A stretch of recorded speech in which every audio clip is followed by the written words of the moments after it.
Hey everybody, I'm Greg, and I'm back today to talk to you about one of the biggest concerns I hear from the clients I visit with today. And that is, how much can I take out of my retirement portfolio and not have to worry about running out of money? It's by far and away the concern I hear all the time. And so today, I want to talk to you a little bit about how do we help you figuring that out. So let's first talk about what is a withdrawal rate. Let me jump over to my whiteboard here, and I want to walk us through a little bit of an example. All right, so let's assume we've got a $100,000 portfolio, and I take a $10,000 withdrawal from that portfolio. That would equate to 10,000 divided by 100, a 10% withdrawal rate. And let's just assume we do that at the beginning of the year. So now we've got $90,000 left in our account, and that account earns 5% interest over the following 12 months. So at the end of the year, we have a portfolio worth $94,500. At the end of that time frame, we decide, do we want to take exactly 10% or do we want to take the $10,000 again? And what do you suppose most everybody says when I ask them that question? Well, of course, I want the $10,000. I don't necessarily want to drop my income. Maybe I've picked up more things that I need to spend money on. So almost always people choose to take the same amount of income, not reduced by the percentage that they should be taking. So in this example, we now have a $94,500 portfolio. We pull our $10,000 out, that leaves us with $84,500 in the account.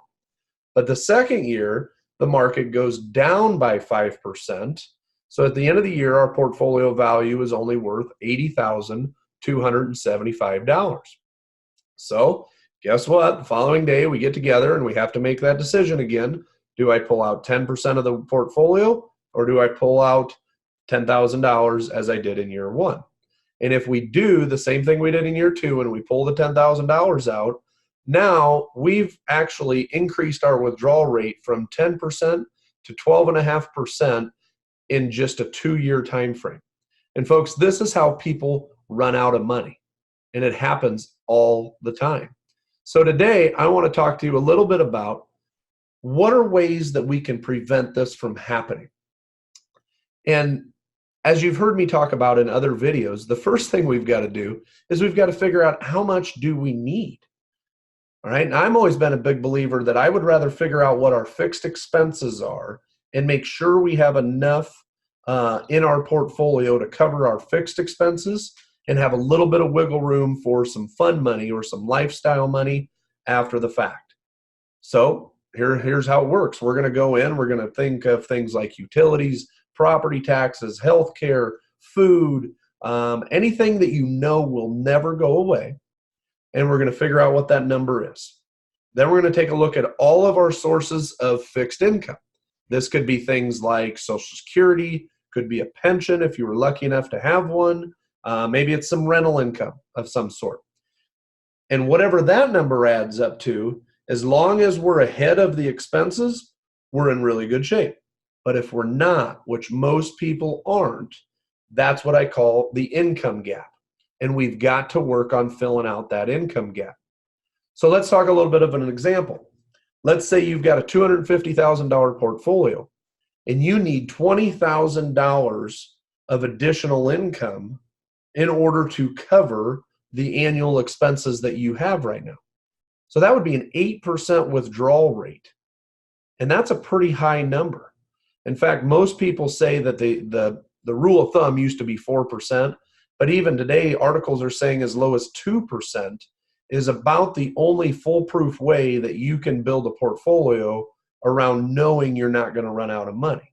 So if you're in that 2 to 4% gap, I'd feel really comfortable. If you're up in the neighborhood of 8, 10, or even higher, I would consider continuing to work for a few more years and trying to secure other guaranteed income sources, because there's a pretty good chance that you're going to run out of dollars. So there you have it. We've got a way to figure out how much we need and what is a safe amount to withdraw and not have to worry about running out of income. And the biggest part of this is that this needs to be done every single year. You see, needs will change, wants will change, wishes will change. And if we don't update this every single year with a professional, we're going to find ourselves in trouble. Because like I said in other videos, inflation will occur, and the price of living today is not going to be the price of living 10 years from today. So the importance of having an advisor or a team of advisors that's going through this year after year is absolutely vital, because you have to manage your portfolio and you have to do it in a proper way. So make sure you know how much you can take out before you go into retirement or make that leap into retirement. So thanks for joining us today. You make it a great one, and I'll be seeing you soon.